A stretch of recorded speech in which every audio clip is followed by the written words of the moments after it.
Welcome back to magic class.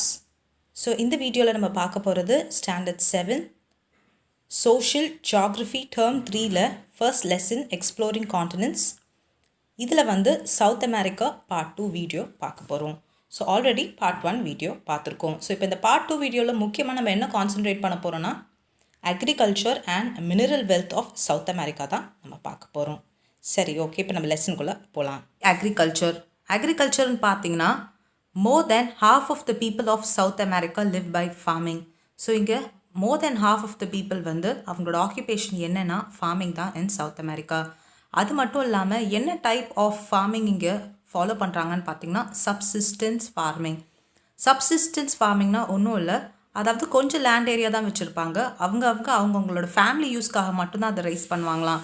So அந்த அளவுக்கு தான் அங்கே இருக்கிற க்ராப்ஸு, அங்கே இருக்கிற ஏரியா அவங்களுக்கு விளையுமா. ரொம்ப லிட்டிலாக தான் இருக்குமா. மீதி ஏதாவது ரொம்ப சர்ப்ளஸ் அதிகமாக இருந்ததுன்னா அதுக்கப்புறம் வேணால் அது ட்ரேட் கொடுவாங்க. ஆனால் மோஸ்ட்டாக அவங்க ஃபேமிலியோட நீட்ஸை பார்க்குறதுக்காக மட்டும்தான் அந்த ஏரியாவில் இருக்கிற அளவுக்கு அவங்களுக்கு க்ராப்ஸ் இருக்குமா. So most of the areas are covered by forest like Amazon basin. அதை தவிர மற்ற எல்லா ஏரியாவும் பார்த்திங்கன்னா அமேசான் பேசின், அதாவது அமேசான் காடுகள்னால நிறைய நிறைஞ்சிருக்குமா. இதில் only 3 countries, Argentina, Uruguay and Brazil, இந்த 3 countries மட்டும்தான் வெல் டெவலப் பக்காவான அக்ரிகல்ச்சரல் ப்ராக்டிஸை ஃபாலோ பண்ணுறது. எந்த 3 countries பார்த்திங்கன்னா அர்ஜென்டினா, உருகுவே அண்ட் பிரேசில். இதில் Argentina is one of the leading agricultural countries of South America. So south அமெரிக்காவோட லீடிங் அக்ரிகல்ச்சரல் கண்ட்ரீஸ் எதுன்னு பார்த்தீங்கன்னா அர்ஜென்டினா தான். ஸோ முக்கியமாக இந்த அக்ரிகல்ச்சரல் ஆக்டிவிட்டீஸ்லாம் எங்கே வந்துட்டு கான்சென்ட்ரேட் பண்ணியிருக்காங்க, எங்கே அதிகமாக ப்ராக்டிஸ் பண்ணாங்கன்னா பேம்பஸில் தான். ஸோ இங்கே பேம்பஸில் இருக்கிற அந்த கிளைமேட், கரெக்டான climate is suitable for agriculture. அதே போல் wheat and maize are grown on the extensive farms in the Argentina pampas. So Argentina பேம்பஸில் வந்து வீட் அண்ட் மெய்ஸ் அதிகமாக விளைதான். In the Piedmonts of Andes, where rivers descend and climate is favorable, the farmers concentrate on the agricultural vineyard and other citrus fruits. So எப்போவுமே mountain ஸ்லோப்பில் தான் இந்த மாதிரி grapes அந்த மாதிரி சிட்ரஸ் ஃப்ரூட்ஸ்லாம் விளைய வைப்பாங்க. ஸோ ஆண்டீஸ் மவுண்டனோட ஸ்லோப்ஸில் வந்து இதை வந்து விளைய வைக்கிறாங்களாம். அது மட்டும் இல்லாமல் கேஷ் க்ராப்ஸ், என்னென்ன கேஷ் க்ராப்ஸ்னால் எக்கானமிக் க்ராப்ஸ்ன்னு சொல்லுவோம். So coffee, cocoa, sugar cane, banana எல்லாமே இந்த கான்டினென்ட்டில் விளையுதுன்ட்டு சொல்லியிருக்காங்க. ஓகே, இப்போ ஃபஸ்ட்டு வீட் பார்க்கலாம். வீட் அப்படின்னு பார்த்தீங்கன்னா த மேஜர் வீட் ப்ரொடியூசர்ஸ் எதுனா Argentina, Brazil, பாரகுவே, Uruguay and Chile.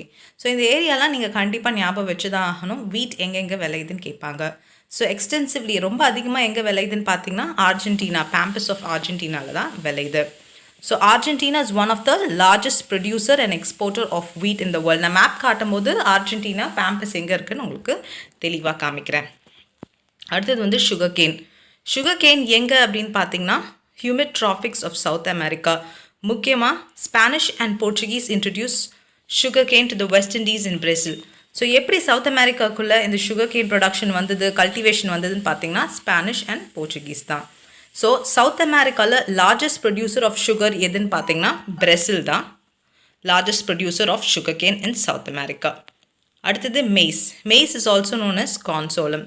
So maize வந்து எங்கே வந்து விளையுதுன்னு பார்த்தீங்கன்னா அதே போல் pampas and coastal regions of Brazil and in some parts of Amazon basin. So என்ன மாதிரி கிளைமேட் அதுக்கு தேவைப்படுதுன்னு பார்த்தீங்கன்னா வார்மான climate and frequent showers in summer.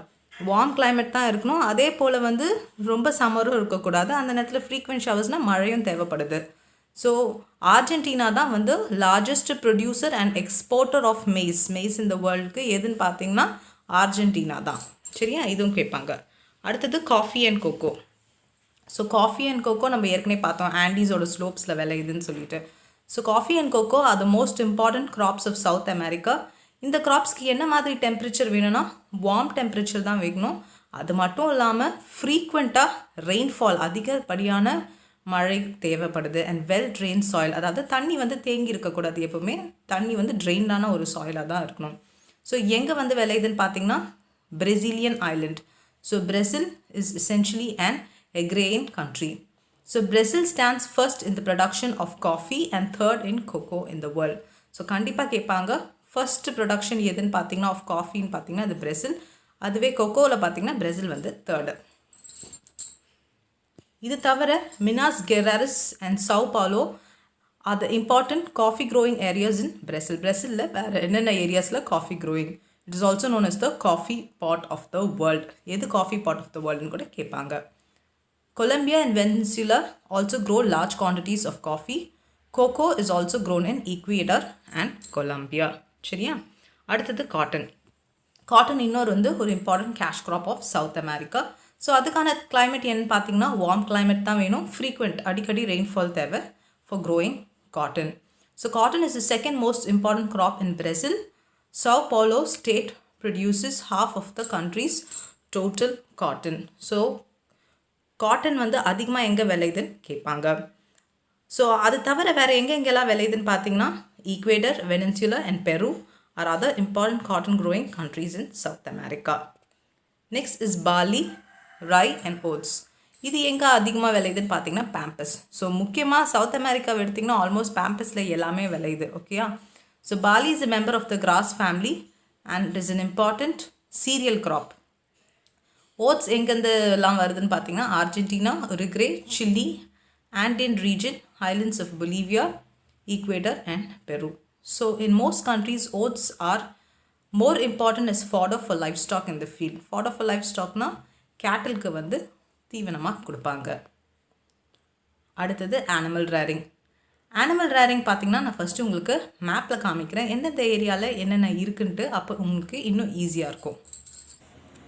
Animal ரேரிங்கை பொறுத்த வரைக்கும் first point, llanos and campos in South America அது எக்ஸ்டென்சிவ் ட்ராபிக்கல் கிராஸ்லேண்டுன்னு கொடுத்துருக்காங்க. ஸோ லானோஸுங்கிறது இது தான், இங்கே பாருங்கள் லானோஸ். அண்ட் தென் கேம்போஸ் இங்கே இருக்குது பாருங்கள். So this is the கேம்போஸ்.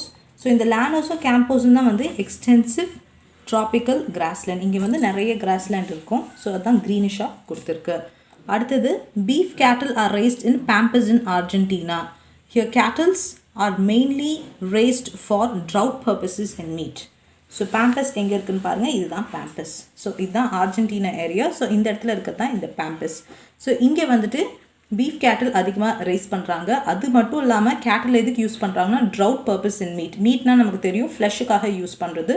Trout ஒன்றும் இல்லை, அது வந்து அவங்களோட தேவைக்காக. அதாவது இப்போ மாடை வந்து எதுக்கு யூஸ் பண்ணுவாங்க, ப்ளவிங் த ஃபீல்ட், அதுக்கப்புறம் டிரான்ஸ்போர்ட்டேஷன், அதுக்கு மேலே திங்ஸை வச்சு டிரான்ஸ்போர்ட் பண்ணுறதுக்கு. ஸோ அந்த மாதிரி பர்பஸ்க்கு யூஸ் பண்ணுறது தான் ட்ரவுட் பர்பஸஸ்ன்னு சொல்லுவாங்க. ஸோ இந்த லானோ கிராஸ்லேண்ட் எங்கே இருக்குதுன்னு பார்த்தீங்கன்னா இந்த பேசின் ஆஃப் ஆர்னிகோ. இதுதான் நம்ம லானோ கிராஸ்லேண்ட் பார்த்தோம். இந்த பேசின் ஆஃப் ஆர்னிகோ, இதுதான் Orinoco basin of Venezuela, Brazil and Colombia. Venezuela எங்கே இருக்குதுன்னு நான் காமிக்கிறேன். இன்னொரு மேப்பில், பொலிட்டிக்கல் டிவிஷன் மேப்பில் காமிக்கிறேன். இது easy for you to know. Yeah, so Brazil, Colombia and Venezuela. So இந்த இடத்துல தான் இந்த லானோஸ் இருக்குது. So very very important. இந்த மாதிரி மேப்பை வச்சு நீங்கள் படிச்சிங்கன்னா it be very easy for you to understand. So cattles வந்து என்னென்னா they are fed on alfalfa and the breeds raised here on large pasture lands are called estancias. அந்த பெரிய கிராஸ்லேண்ட்ஸை தான் நம்ம எஸ்டான்ஷியாஸ்ன்னு சொல்லுவோம். So the temperate grassland of Tierra del Fuego and Falkland Islands are well suited for sheep grazing. So அந்த islands எங்கே இருக்குதுன்னு நான் காமிக்கிறேன். Yeah, over here.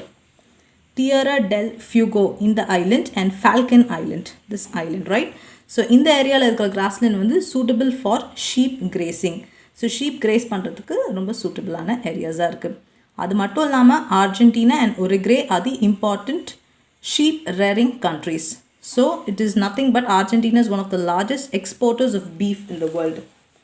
Argentina, Argentina இங்கே இருக்குது பார்த்தீங்களா?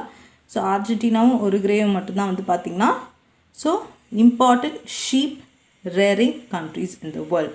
ஸோ இது வெரி வெரி இம்பார்ட்டன்ட். ஸோ முக்கியமாக சவுத் அமெரிக்காவில் நம்ம அதிகமாக படிக்கிற லெசனில் வந்து பார்த்திங்கன்னா கண்ட்ரீஸ் பார்த்திங்கன்னா அர்ஜென்டினா, பிரேசில் இருக்கும், பெரு இருக்கும், கொலம்பியா இருக்கும், வெனின்சுலா இருக்கும். சரியா? அதே போல் அடுத்த ஸ்லைடில் ஒரு விஷயம் இருக்குது, ஹம்போல்ட் கரண்ட். அதை நான் எக்ஸ்பிளைன் பண்ணுறேன். ஸோ அது எப்படி ஃப்ளோ ஆகுன்றதை மட்டும் இந்த மேப்லேருந்து காமிக்கிறேன். ஸோ இந்த மாதிரி தான் Chile, southern part of Chile to Peru வரைக்கும் போகும். ஸோ அது என்னங்கிறத வந்து நான் அடுத்த ஸ்லைடில் சொல்கிறேன்.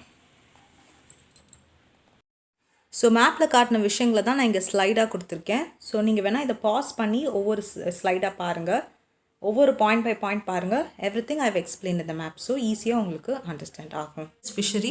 ஃபிஷரிஸை பொறுத்த வரைக்கும் பார்த்திங்கன்னா பெரு நம்ம மேப்பில் பார்த்தோம்ல, It is one of the world's largest producer of tropical fish. ஏன் அப்படின்னு பார்த்தீங்கன்னா இங்கே இருக்கிற cool Humboldt current helps to bring plankton which is the main food for fish. ஏன் அப்படின்னா இந்த Humboldt கரண்ட்னா என்ன, ஒன்றும் இல்லை, ஓஷன் கரண்ட்ஸ் மாதிரி தான். What are ocean currents? Sea மூவ்மெண்ட்டை தான் நம்ம ஓஷன் கரண்ட்டுன்னு சொல்லுவோம்.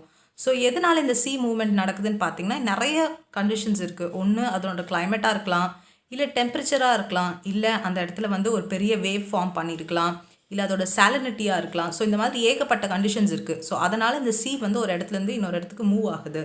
ஸோ இப்போ ஹம்பிள்ட் கரண்ட் அப்படின்னு பார்த்தீங்கன்னா இங்கே சில்லே இருக்குல்ல, அந்த சில்லேலேருந்து பெருக்கு ஒரு கரண்ட் மூவ் ஆகும். அதாவது அந்த ஓஷன் வந்து மூவ் ஆகும்போது அப்போ ஒரு இடத்துல இருக்கிற பிளாங்க்டன், அதாவது அங்கே இருக்கிற நியூட்ரிஷன்ஸ் எல்லாமே இன்னொரு இடத்துக்கு டிரான்ஸ்போர்ட் ஆகும். ஸோ ஃபிஷ்ஷுக்கு தேவையான நியூட்ரிஷன்ஸ் எல்லாம் இங்கேருந்து இன்னொரு இடத்துல கிடைக்குது. ஸோ அதனால தான் பெரு வந்துட்டு பார்த்திங்கன்னா is the world's largest producer of tropical fish. இதுக்கு முக்கியமான காரணம் என்னென்னா ஹம்பிள்ட் கரண்ட். ஹம்பிள்ட் கரண்ட்னா என்ன சொன்னால் ஓஷன் கரண்ட். ஓஷன் கரண்ட்னா என்னென்னா சீயோட மூவ்மெண்ட்டு தான் சொல்லுவோம். Next Peruvian water. இதை வந்து ஹம்பிள்ட் கரண்ட்டுன்னு சொல்லலாம், இல்லை பெரு கரண்ட்டுன்னு கூட சொல்லலாம். இந்த மாதிரி பிளாங்க்டன், அதாவது ஃபுட்டு ஃபிஷ்ஷஸ்க்கு தேவையான நியூட்ரிஷன் மட்டும் எடுத்துகிட்டு வராமல் வேறு ஃபிஷ்ஷஸையும், அதாவது சீயோட மூவ்மெண்ட் போடும்போது என்ன ஆகும், தண்ணி மூவ் ஆகும்போது அதில் இருக்கிற ஃபிஷ்ஷும் தானே கலந்து வரும். ஸோ இந்த மாதிரி பெருவியன் கரண்ட் என்ன பண்ணுன்னா shad fish, mackerel, yellowfin, pompano and ஷார்க்கையும் சேர்த்து இழுத்துட்டு வரும். So more than 50 species are caught commercially. கமர்ஷியல்னால் என்ன பண்ணுவாங்க, விற்கிறதுக்காக, எக்ஸ்போர்ட்டுக்காக, அதுக்காக யூஸ் பண்ணுறது தான், எக்கானமிக் பர்பஸ்க்காக.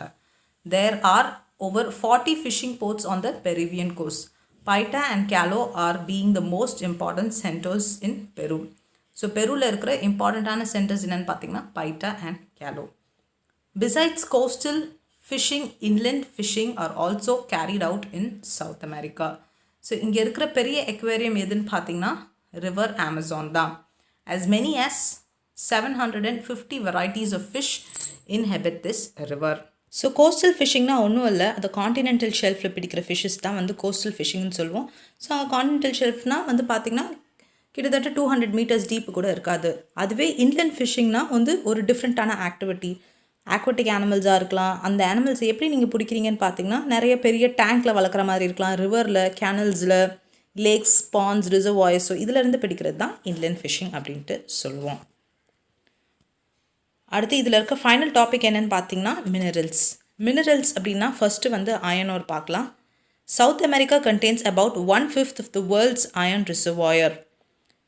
Brazil and Chile have both massive deposits of iron ore. So iron ore அதிகமாக கிடைக்கிற இடம் எங்கேன்னு பார்த்தீங்கன்னா Brazil and Chile தான். So Brazil is the second largest iron ore deposit in the world after Russia. So first highest iron ore deposit in the world எதுன்னு பார்த்தீங்கன்னா Russia, அதுக்கப்புறம் வந்து Brazil.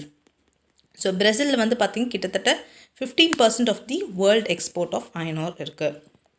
High great iron ore எங்கெங்கெல்லாம் இருக்குதுன்னு பார்த்தீங்கன்னா Itabira, Minas Gerais and new sites the Carajas. So இந்த பிளேஸ்லாம் நீங்கள் கண்டிப்பாக ஞாபகம் வச்சு தான் ஆகணும். அடுத்தது மேங்கனீஸ்.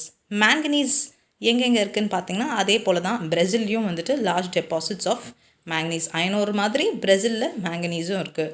அது தவிர எங்கெங்கெல்லாம் இருக்குதுன்னு பார்த்தீங்கன்னா லெஃபைட், மினாஸ் ஜெரைஸ் அண்ட் இந்த சதர்ன் பார்ட் ஆஃப் அமப்பா. அடுத்தது பெட்ரோலியம். பெட்ரோலியம் எங்கே இருக்குதுன்னு பார்த்தீங்கன்னா Venezuela is rich in petroleum deposit. Argentina, Colombia, Ecuador, Peru, Chile and Bolivia are other valuable oil fields. So oil fields இந்த இடத்துலலாம் இருக்குது Venezuela தவிர. So அர்ஜென்டினாவில் இருக்கிற பெட்ரோலியமே செல்ஃப் சஃபிஷியன்ட், அவங்களுக்கு போதுமான அளவுக்கு இருக்குது. So Venezuela is one of the world's leading producer of oil and largest oil exporter outside the Middle East. So இங்கே இருக்கிற அர்ஜென்டினாவில் இருக்கிற ஆயிலே, அதாவது பெட்ரோலியமே அவங்க கண்ட்ரிக்கு தேவையானதாக இருக்குது. அது தவிர வெனிசுலா இருக்கிற பெட்ரோல் எல்லாத்தையுமே வந்து வெளியில் எக்ஸ்போர்ட் பண்ணுறாங்க. அடுத்தது copper. So Chile is the third largest producer of copper in the world. So copper provides over 40% of export by value. Some of the biggest copper mines of the world எங்கே இருக்குன்னா பெருவில் தான் locate ஆகிருக்கு. It is found the Atacama desert. அடுத்தது bauxite. Brazil is the third largest bauxite producing country and important bauxite mining center எங்கே இருக்குன்னு பார்த்தீங்கன்னா இந்த mouth of the Amazon river. Already மேப்பில் பார்த்துருப்பீங்க அமேசான் ரிவரோட மவுத்து. ஸோ பாக்சைட் எதுக்கு முக்கியமாக யூஸ் பண்ணுறாங்கன்னு பார்த்தீங்கன்னா அலுமினியம் ப்ரொடக்ஷனுக்கு தான் யூஸ் பண்ணுறாங்க. ஸோ அவ்வளோதான் இந்த வீடியோவில். ஸோ அடுத்த வீடியோவில் இன்னும் ஃபியூ டாபிக்ஸ், அதாவது இண்டஸ்ட்ரீஸ் இருக்குது, அதுக்கப்புறம் டிரான்ஸ்போர்ட்டேஷன் அண்ட் ட்ரேட், இந்த 3 சின்ன டாபிக் மட்டும்தான் இருக்குது. ஸோ அதை நான் பார்ட் 3 வீடியோவில் உங்களுக்கு சொல்கிறேன். ஸோ இதில் ஏதாவது டவுட்ஸ் இருந்தால் post your queries. Thank you, students.